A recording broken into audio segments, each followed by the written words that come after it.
understanding in raising today's children and teens through conscious parenting and an intuitive approach to understanding our children.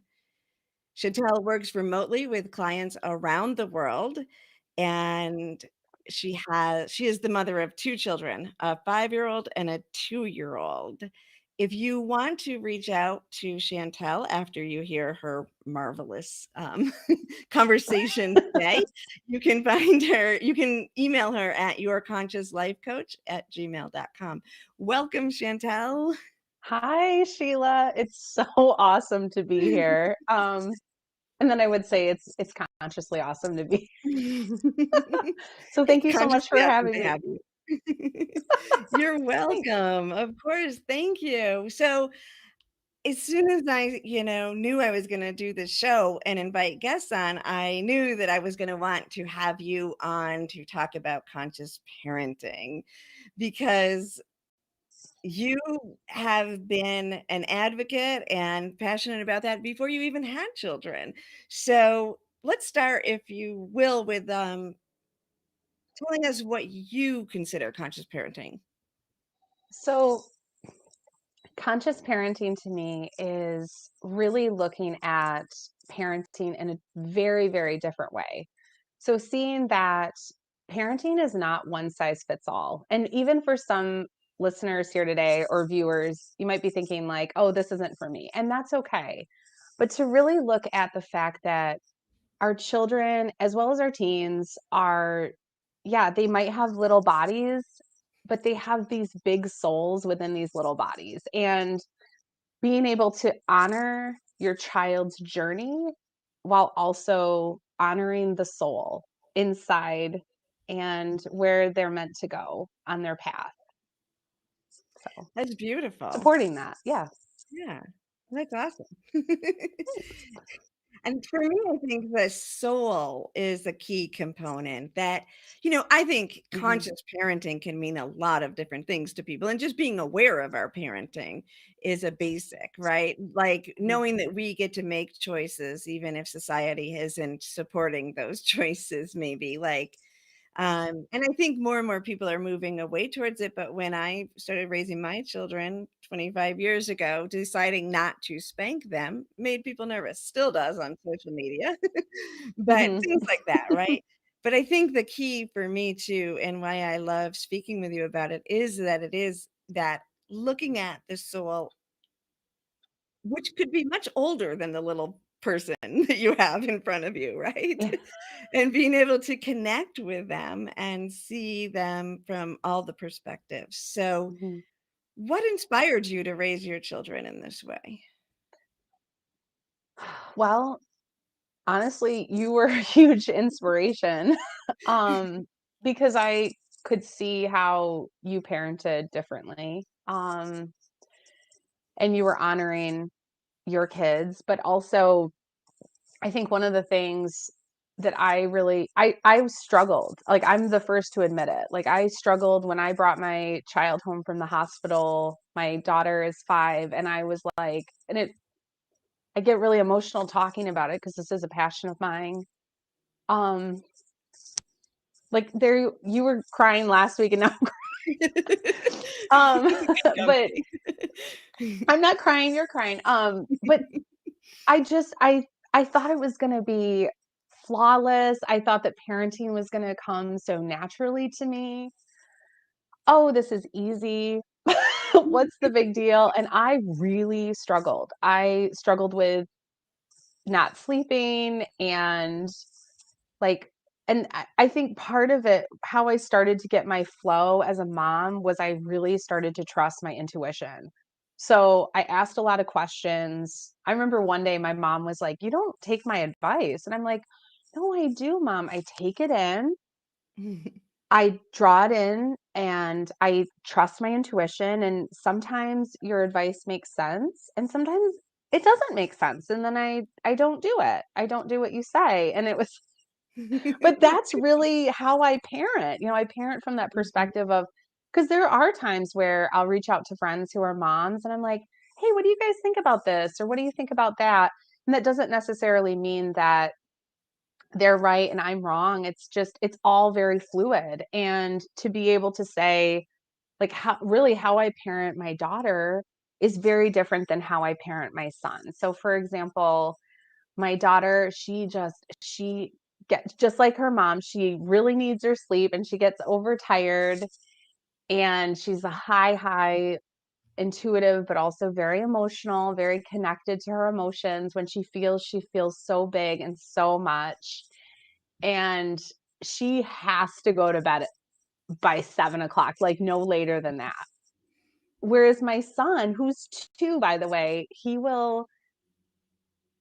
he's like, "Mommy, ready, go night night." And I'm like, "All right, we're going night night." And sometimes that's like 7:30, sometimes that's 8 o'clock. But if I tried to parent my daughter like that, the way I parent my son, like, it would be a hot mess because she so that's what I mean, like, it's not we're not trying to control our kids. Yeah, there is some structure, like, I'm pretty sure if I got to 9 o'clock at night, I'd be like, "Come on, little dude, we're going up for bed." But you know what I mean? So that's what I mean about it being fluid, and that's what I mean about it not being one size fits all when we parent in this way. Yeah, that's that's beautiful, and, my kids were 2 very different kids as well, and they both demanded different parenting. Mhm, I'm thinking as you speak, and with my older daughter, well, with my daughter, Sarah, when she was little, early on, we reached a point where we could not, she was not a good sleeper as an infant, and we were exhausted. And we tried we tried the system that was big at that time where you like let the him cry cry it and you out let him cry. method. Oh, Yeah, yeah. and it didn't work. It Oh, killed us, but, yeah. eventually we got her napping sort of, but not really. Like, she's still terrible at sleeping, and she knows it, and she has been her whole life. And now on TV, there's been a lot of shows that she watches where they're kind of making fun that of it, like, that you shouldn't do that with the parenting, and she's like, "Mom, look at what you did to me." But she's laughing, but, and then my son he was now part of I think that is being different because I was more nervous with the first one, like you, right? So Mhm. by the time Justin came along, I'm like, "Sleep in your car seat. The cradle doesn't work," you know? Be right next to me in your car seat. But I also think we know there's different soul personalities. So talk a little bit about that, if you will. Like, you were able to connect with your children before they were even born, and some people may Mhm. not have yet, but, even if they're teenagers, you can, and we'll talk about how, things can shift, even learning this now in if your kids are Mhm. teenagers. But, yeah, what was it like for you to connect with your kids before they arrived? So I always knew I was going to have a daughter first. I just knew that. I felt her with me. Even before I met my now husband, who's her dad, and I just always knew that she was with me. And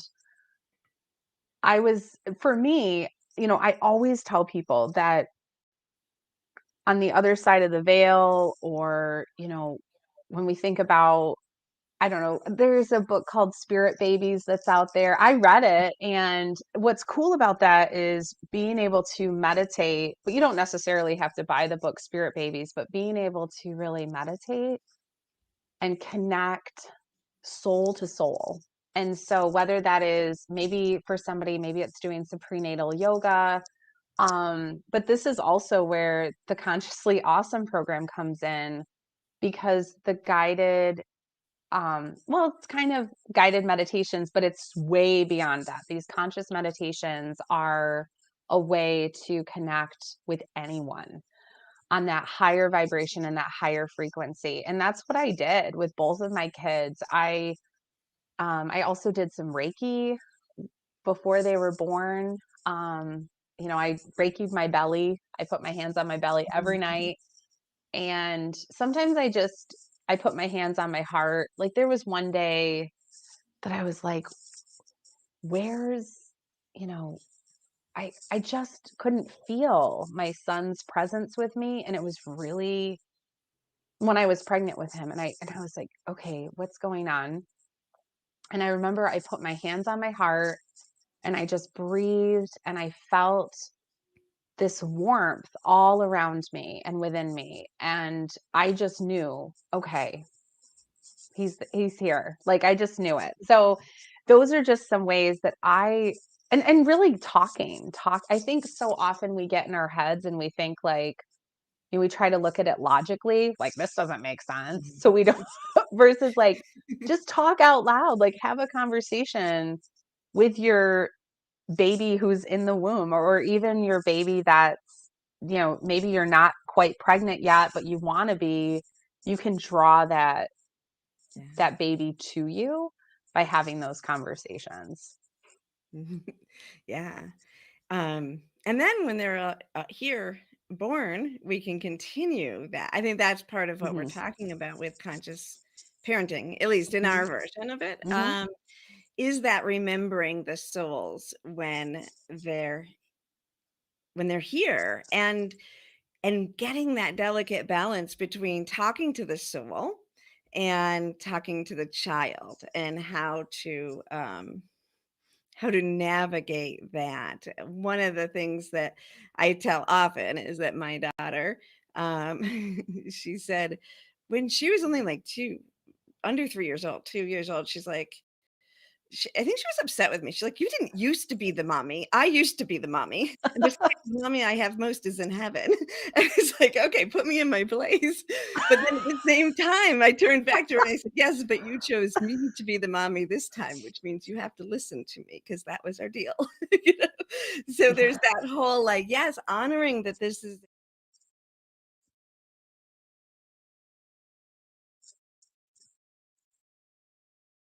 you chose us. We chose it. I think that's another Mhm.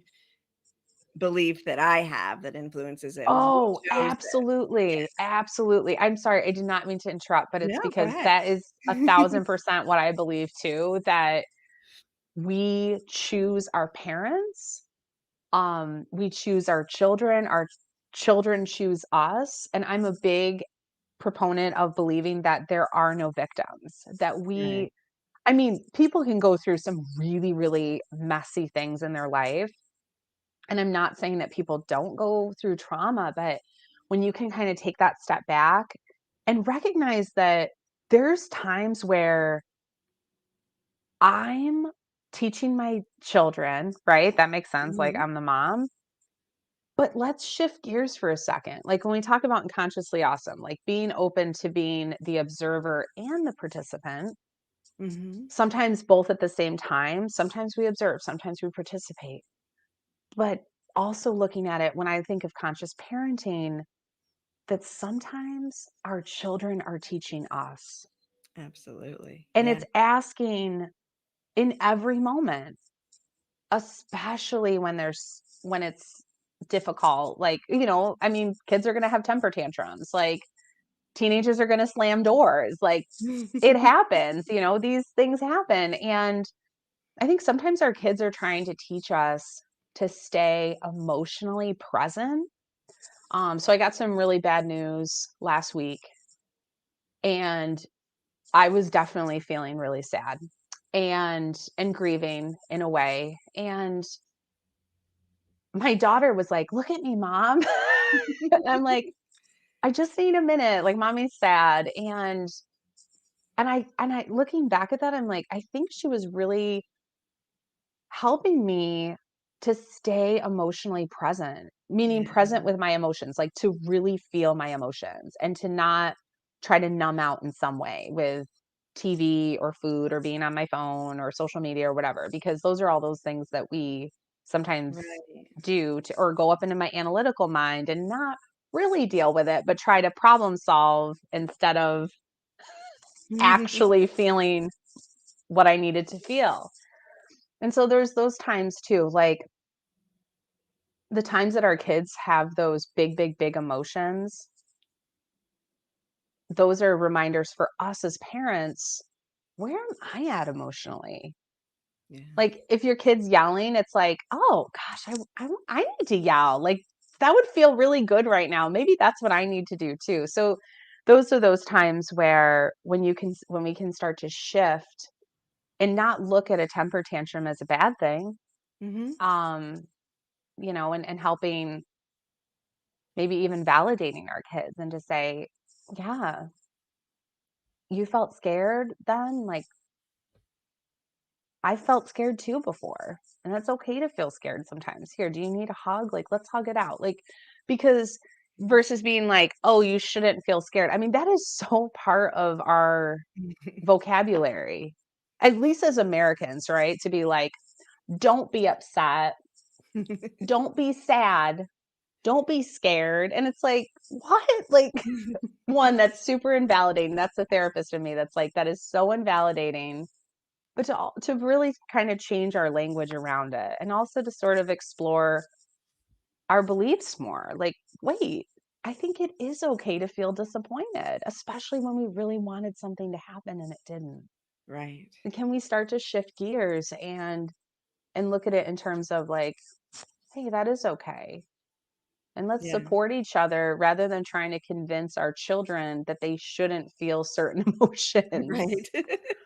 We're off to a good start. Um, but the other thing you said in there that, I agree with all of that. I think that helping children navigate emotions is really important, and it is looking at our own beliefs because that's how we grow during it. I feel like, Mhm. my kids have been my greatest teacher, and, um, Yeah. but also I was their teacher, and I say that, they're my mentor, but I know that they still turn to me and look towards me, for things. But you mentioned that you were sad, and you said that to your daughter, and I think that that is so important to me because that validating, we're the ones passing down to this generation how they're going to deal with emotion. And if we don't deal with emotion, then we have issues like we see in the world. um, Yeah. but on top of that, for me as a child, I felt a real disconnect whenever I'd grown up, or my mom would say everything was okay, and I could feel that she wasn't okay in that moment. And knowing that she was upset, but telling me everything was okay because she thought Yeah. that she should. She was trying to comfort me and not put her burdens on me, and I appreciate that. But what happened is that it made me question my intuition. And now going through life, because my intuition told me, my inner knowing told me that something was wrong. And my mom, who I trusted the most, was telling me everything was okay. And that disconnect, though it seems so slight and not important, um, it it really challenged me for, because I needed my intuition. So I was always so committed to saying, yeah, like letting them see me crying, but also not putting it on Mhm. them, saying, yeah, Yeah. I'm upset now. But I know it's going to be okay. I just have to feel this first. So that reassurance, and also that you're right, I am angry or I am sad or whatever is going on. I'm scared, but we're going to be all right. Yeah, it's so true. Like, I mean, one of the things that we really, I mean, oh my gosh, I can get off on a whole tangent about like what you just said because as a kid, I was told that I was too emotional. I was And dramatic, over dramatic. yeah, dramatic, like too emotional, calm down. Okay, so this is what I think about too. The things that we don't want to hear as adults, like when we're really upset, like if we're angry or frustrated or irritated, we don't want to be told to calm down. And it's interesting how sometimes tell kids to calm down. It's like, wait, that's not what adults want to hear. So it's definitely not what a kid needs to hear either or wants to hear in that moment. So, but I love what you said about not you don't want to give your burdens to your child, but to be able to there's that delicate balance there is being able to say, yeah, I am really sad right now. I'm going to work through it. I need to feel sad and I'm going to be okay. Or really, like, it's okay to be sad because really, isn't it all okay? It really is. Right. Like, it's okay to feel sad. And It's just like okay this, for all of it, yeah. yeah, just like what, who is it? Is it it's Sven on Frozen 2 when he says, "You feel what you feel, and those feelings are real." And it's so true. I love a good Disney movie because Disney is like grief, loss, anger, like Right, disappointment, sadness, like excitement, passion. Like, talk about all of those emotions, full spectrum for sure. right. So, That's awesome. What if you were to say to parents out there right now, or we're talking to teachers and neighbors and aunts and uncles and grandparents, but what would you say a couple tips to just get started in if someone was just listening now and thinking, I want I kind of want to go in this direction, but I don't know where I would start. What would be just a couple okay. starting points? So, a couple of starting points is throughout the day. I mean, this came out a couple years ago with the whole concept of once every hour, take a deep breath in, and set a timer on your phone, right? And if you take a deep breath in and let it out during that moment, whether you put your hands on your heart or if you're like, oh, that's a little too touchy feely for me, Chantel, I can't do that. That's okay. But what I want you to do is I want you to imagine your child in your mind. And as you're taking that deep breath in, I want you to imagine your heart expanding and that love that you have for your child, no matter where they are, whether they're at school or maybe they're in the next room virtual learning, or maybe they're at soccer practice, or dance, but I want you to actually extend, whether it's, pink light, violet, white light, whatever, maybe it's their favorite color. My daughter's favorite color is purple. And so I just imagine that purple light extending from my heart to her heart. Mm, And that's doing beautiful. that throughout the day. Maybe you're going to start doing that 3 times a day, or maybe you're going to start to do that once every hour, but you'll start to notice a shift with your child and you'll start to feel more connected to them. And in feeling more connected to them, they'll feel more connected with themselves and you'll actually feel more connected with yourself. So that's something that's anybody can do that. Anybody can start that today, really. Yeah. Oh, that's gorgeous. I love that. Beautiful. We are going to take a quick break and we'll be right back to explore more about using your intuition, connecting to your children's souls in your parenting. We'll kind of hit some different age groups too. So, we'll be right back. Solivity Magazine and Beyond Words Publishing is pleased to announce its latest charitable partner, the National Museum of African American History and Culture. We ask you to join us in supporting this national treasure of memories and truth to stay alive for generations to come.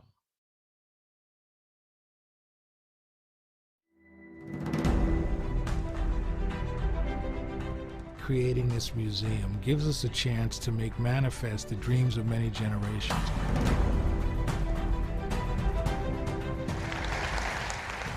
We call the lost dream back.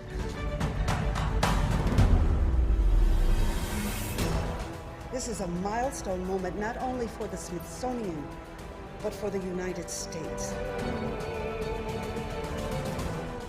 The goal of the museum is to make America better, provide opportunities for us to be made better by the past, and for us to move towards a future where race will always matter. They will find that those ideals are only met through sacrifice and struggle and a belief in a better day.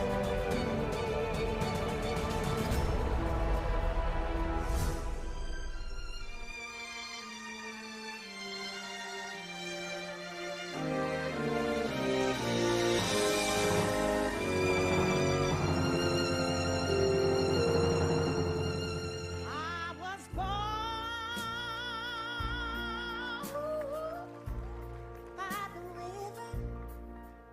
this place is more than a building. It is a dream come true. History, despite its wrenching pain, cannot be unlived. And by knowing this other story, we better understand ourselves and each other. I, too, am American. We ask you to join us in supporting this national treasure of memories and truth to stay alive for generations to come.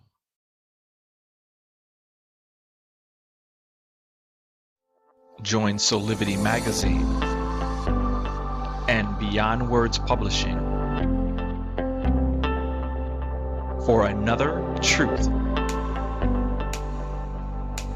and Power event.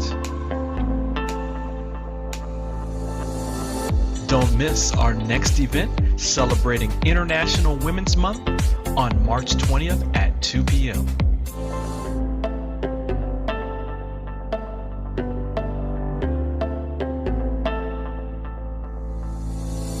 We'll see you then. Welcome back to Consciously Awesome Live. We're talking about conscious parenting today, and we're here with Chantel Lockwood. It's great to have you. We're having a great discussion. So, Chantel, just before the break, you gave a tip to connect to the heart center of the children throughout the day, which is pretty wonderful. What a wonderful way to start. And also, I think we were discussing some, looking at our own beliefs so that we can be aware of it and being in tune with our own emotions and sharing those with the kids. So, can you share, we're talking about the soul connection and getting to know that soul. And I think that heart center is a beautiful way. Do you have any special stories, like those stories that you know me now at the other end of the parenting time frame? I always have those stories that I keep pulling out because they just meant so much to me to get to know my child's soul at that time. Do you have any of those moments that you can share with us? You've only had 5 years, but there's got to be some. Oh my gosh, I'm trying. Well, there's one recently. Like, I went out on Valentine's Day and I just went to the grocery store and I went to buy my daughter some flowers, and I just was like, what would she like? And I really focused on, like, rather than what would I like, which is a different bouquet than what she would like. And I was like walking around the grocery store and picking up some things, and then I was like, no, this isn't the right bouquet. I just know that it's not right for her. I don't know. Again, that was just my intuition, that little voice. I think that intuition can be different things. It can be that little voice inside our head, that inner knowing. I think sometimes as moms, we call that mother's intuition. But I don't want to limit that to just mothers. Like, I think that that's for, like, I love that you included grandparents and uncles and neighbors and daycare providers and babysitters and dads, because it's everybody. Like, everybody can connect with the children and the teenagers in their life. And so I went back, changed out the bouquet, and when I came home, she said, "Oh, mommy, these are the most beautiful flowers I've ever seen in my entire life."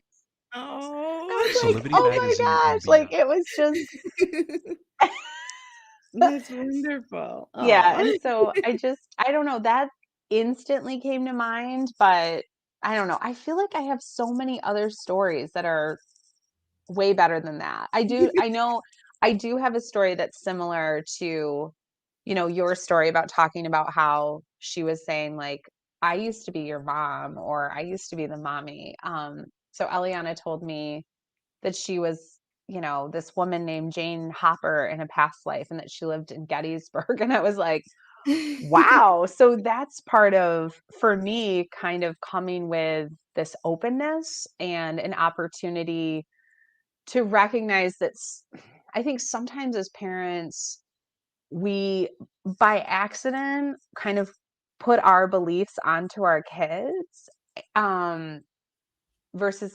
allowing them.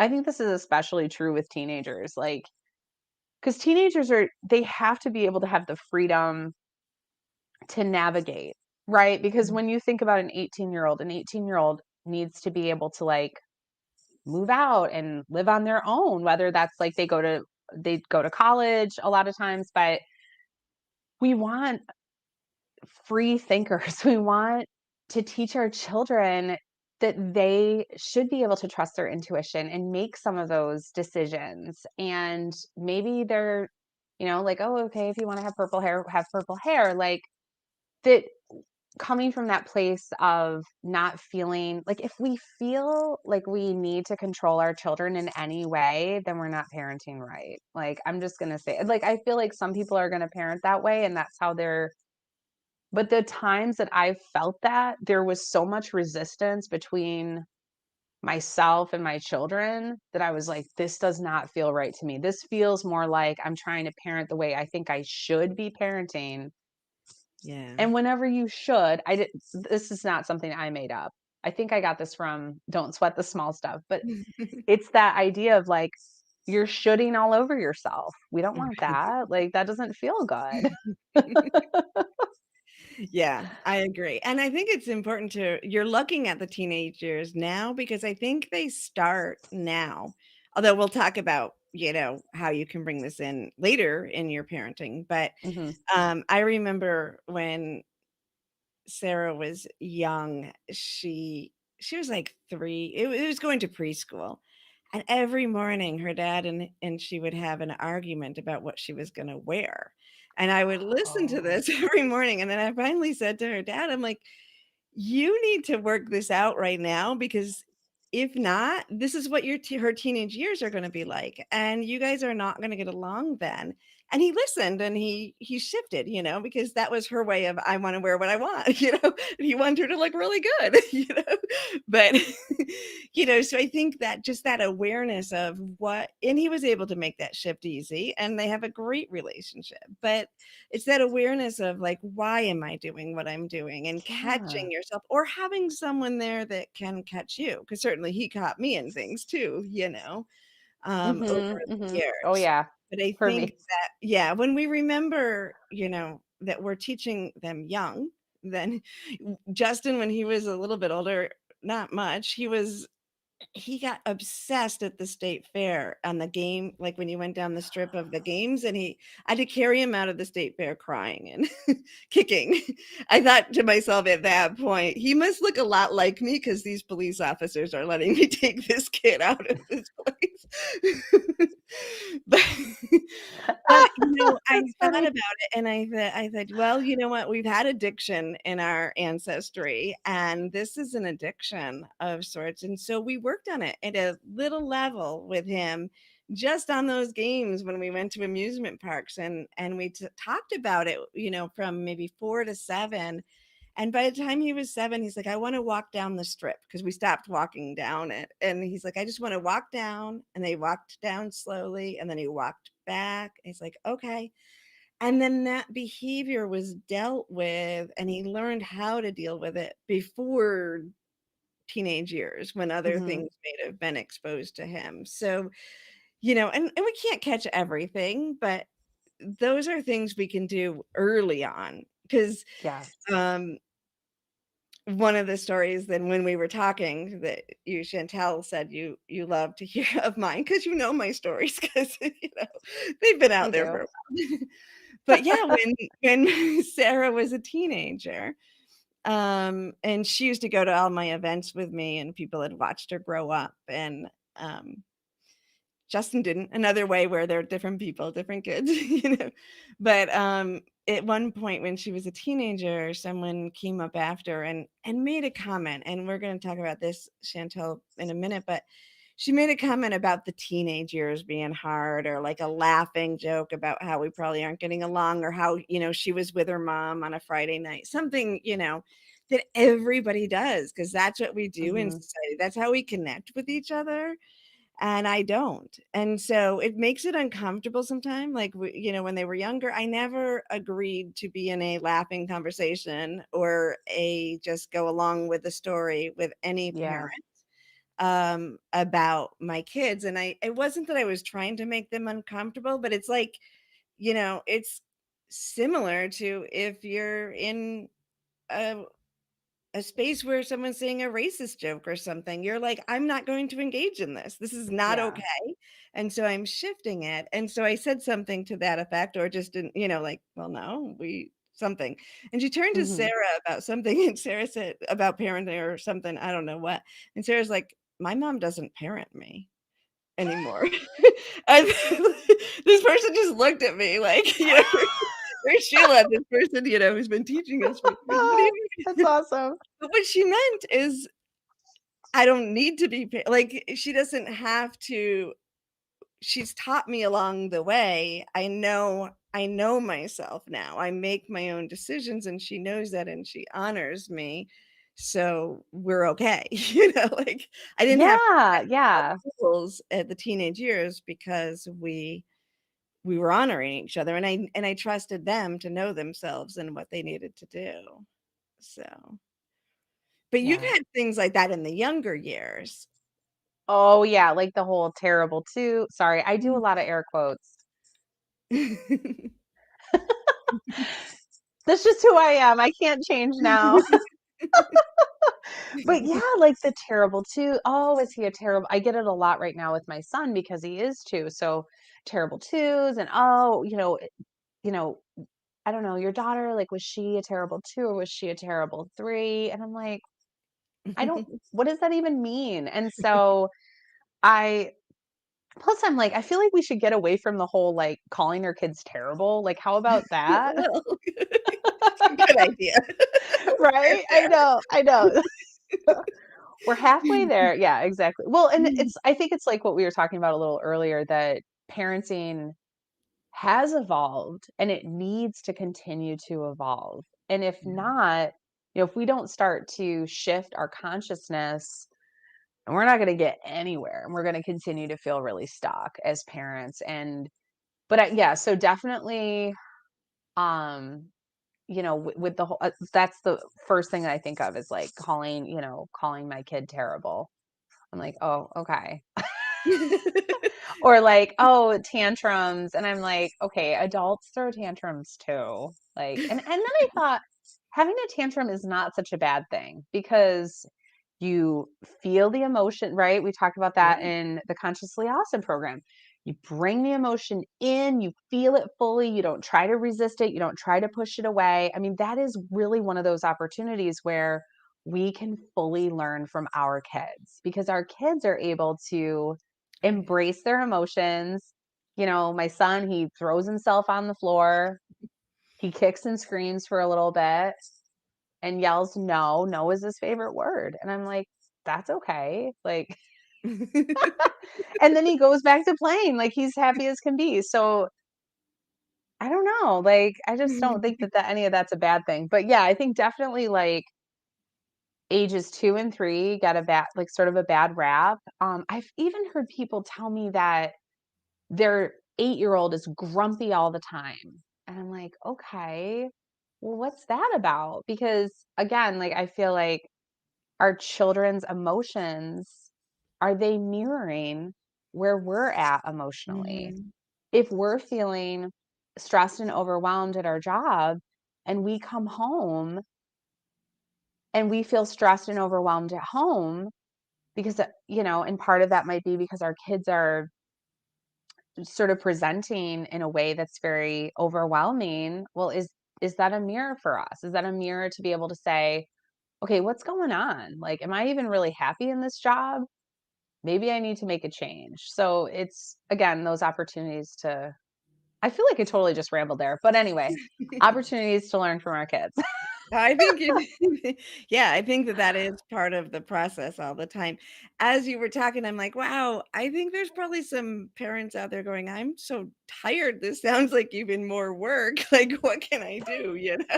Like, I don't, and we think we both agree. We don't mean like you did anything wrong if you're not doing this. And it's No, not oh my about gosh, no, not doing at all all. of this at once or starting Mm-mm. early, but it just, yeah. And it's really about freeing yourself when you do want to make that shift. And I did want to talk about, and you may have some experiences as a coach and a therapist with teen parents shifting when their kids are teenagers too. But Mhm. I'm thinking, and this has happened a few times, but I'm thinking of one mom who went through the Consciously Awesome program, and her daughter started it was a teenage or entering teenage years as she was working with me. And her daughter started calling me her second mom because their relationship shifted so much after her mom worked through these things that she felt so grateful. But they were like, it was a mother and daughter, and they were, single mom and daughter. So it was the two of them, and they were really, really close going into the teenage years. And it was as if she hit that teenage as a mom, she hit the teenage phase, and her mom's parenting or the other parents at school, and she started thinking, I have to, you start thinking, I got to launch my kid in a few years and I want them to be okay. And so you're like, maybe you're throwing everything on them, trying to make sure you're not going to lose them during the teenage years or something.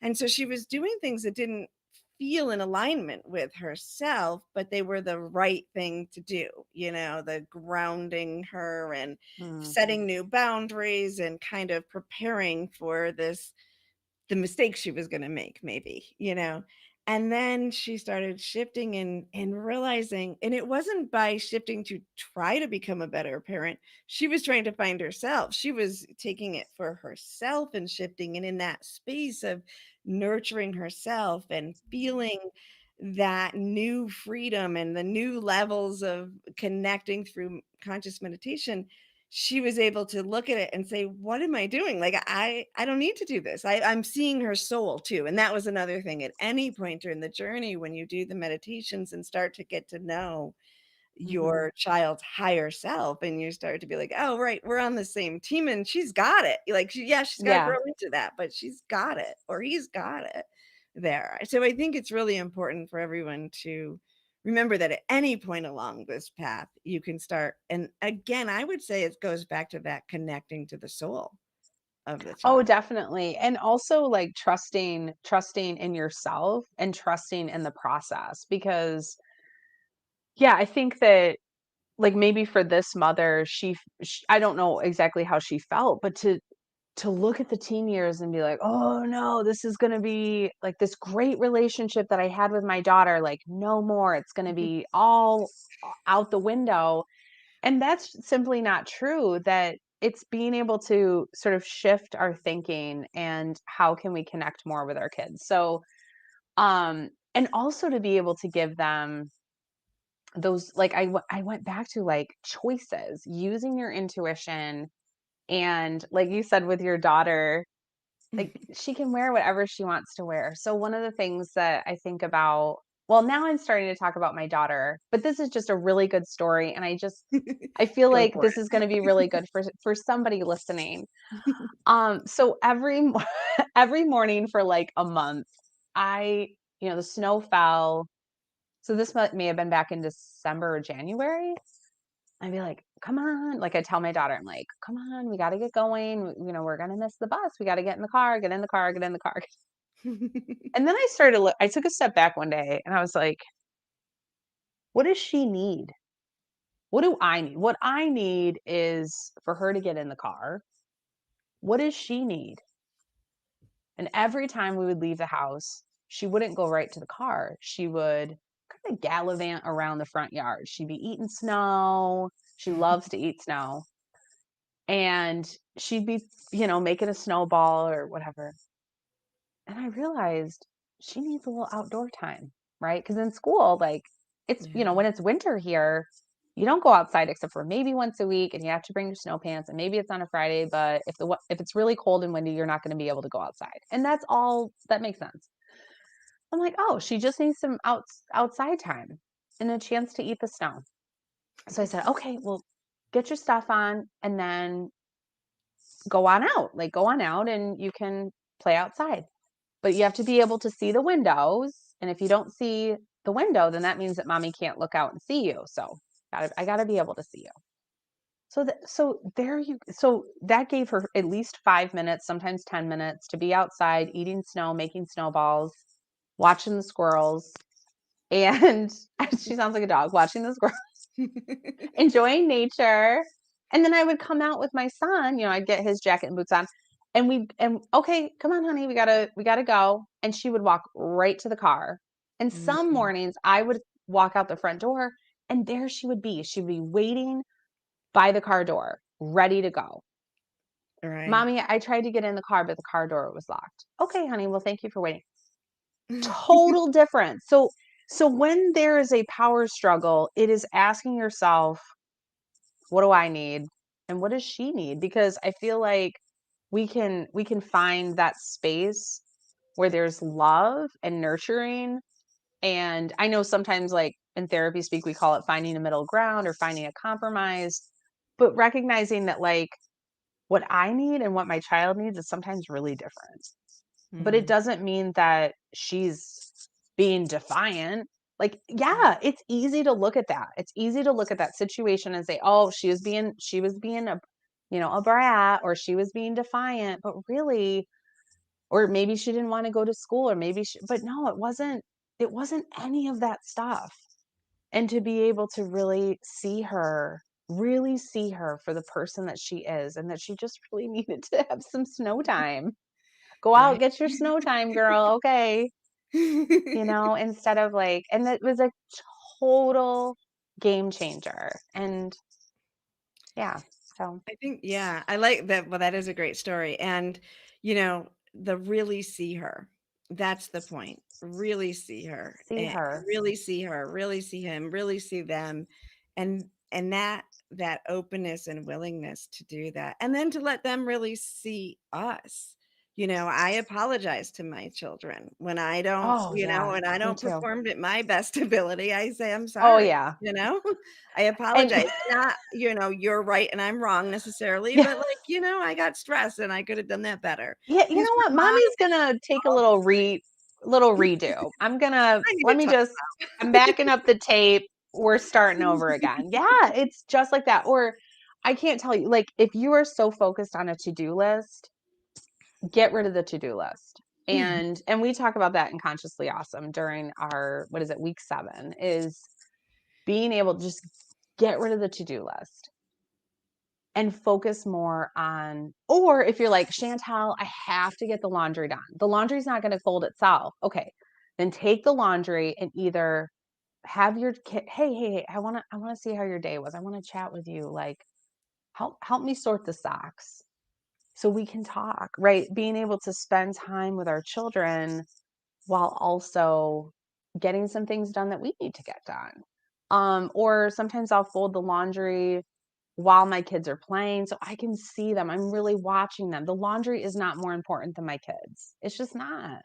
Like, that's what I always think about as a mom. I do a lot of like crock pot meals because, and sometimes I'm like, whatever, we're having frozen pizza because I don't want to be out in the kitchen not spending time with them. We don't get a ton of time with our kids because, they're in school and we have work and all that. And so we have to kind of maximize and slow down that time that we do have with them as much as we possibly can. I like Um, that. and to really look at them. How often do we really look at our children and really like see them and really like grab their little hands, not like this, but like, and just really look in their eyes and get down at their level Yeah. physically, like, or Mm. play on the floor or go out and, you know, make snow angels with them and throw snowballs. Although this is like the middle of March, so I'm like, this is winter advice. I feel like I need to give spring advice, There's but hope that spring is on its way. spring's on its way. But to be able to, Well, for our mommy, look at Australia that listeners, they're gonna sunset. be. Yeah. But like when my daughter's like, look at that sunset. It is so beautiful. Like that's the kind of stuff that, Yeah. mommy can't look at the sunset. Mommy's driving. No, you can look at the sunset, people. Come on. They're good reminders to that. And as now for me, with my kids grown, I will tell you, it goes really fast, and I don't regret the time that my house was dirty. There's plenty of time to clean it if I want, now there's not little kids coming, there's not all those papers coming home from school every day. So just I know, right? and that goes away, So, but, we joked about cleaning the house up to get ready for the show, like, it's a real Oh, life yeah. behind the scenes, and there is a toy Yeah. down there if you look in Chantel's. There's a whole bookshelf behind me that I am hiding with my There we like, you go, could yeah. see, like, Moana and some puzzles and So I would say my tip, and then, before we close, I'll let you give them one more tip, but my tip is don't be hard on yourself. It goes so fast, and like you said, there's time eventually their stuff is cleaned up, and they move out, and you will miss it. yeah. So, try to be as okay as you can with the chaos, and when you can't, then forgive yourself, and Yeah, and if they make a mess of the mirror, then throw on the cloth and be like, "Oh, just go ahead and clean it up. Hey, I'll hang out with you. Let's sing a song while we do that." Like, My mom just used to have us play car wash, and that was dusting the whole living room. She'd give us rags and tell us we were playing car wash, and we cleaned all the furniture like cars. Oh, I love that. That's great. Oh my gosh. Yes, so Oh, I love Chantel, that. it has been awesome having you here today. I can't believe how fast the time goes when we start chatting. I know. Oh my gosh, But, yes. I'm thinking that you have a consciously awesome program coming up, and I'll let you talk about that. But I know you offer discovery sessions, and I'm thinking that there might be some parents out there that would like a 20-minute or 30-minute conversation with you for free, or maybe a little meditation to help them to connect or go to that next level with their parenting, or teachers, or all those people. So Yes, absolutely. go So ahead and feel tell them a little free bit about it. to you can go to consciouslyawesome.com and you can click on the free discovery session, but I think it's also is it a virtual cup of coffee? Is Yes, the it's a virtual cup of coffee, and you can Yeah, have tea or water or whatever you that's want, but right. We're very flexible here. So yeah, or you can email me your conscious life coach at gmail.com. And we can set up 20 or 30-minute discovery session. So again, that's your conscious life coach at gmail.com. I know that's a mouthful. Or also go to consciouslyawesome.com and sign up for, the virtual cup of coffee. So, because I love that, I love doing the groups. I think it's fantastic because it just enriches the program and takes it on to a much, much deeper level. It's amazing how in sync everybody in the group is. So, um, my group is starting up in a week, actually, or a week and a day. So it's starting up on the 18th, and it's a 12-week program. And I mean, I'm just going to say it. It's awesome. It really is. So it will completely transform your life for the better. So, yeah, that's awesome. all I got. All right. Well, thank you, Chantel. It has been such a pleasure to have you on and to do life with you and watching you become a Oh, parent, and thank um, you.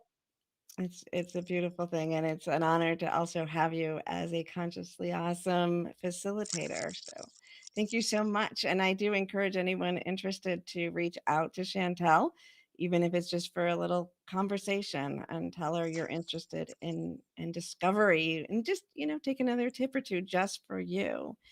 So thank you all for listening. And we want to thank Brian Johnson, our producer and the founder, creator of So Liberty TV, awesomeness, for being here with us today and getting us all excited to talk, getting us all revved up and ready to go. Next week, I'm going to have another incredible guest. We have Ava Andrea, who will be coming to talk about magical writing, bringing your soul into creative writing. So that's for people who just think maybe they would like to write, who want to write letters, write better social media posts, or who have a book inside of them, any of that, the whole spectrum. Join us next week at the same time, Wednesdays at 1. And be sure to check out the new show here on Solivity TV that came in just at the same time I did, and that is Higher Health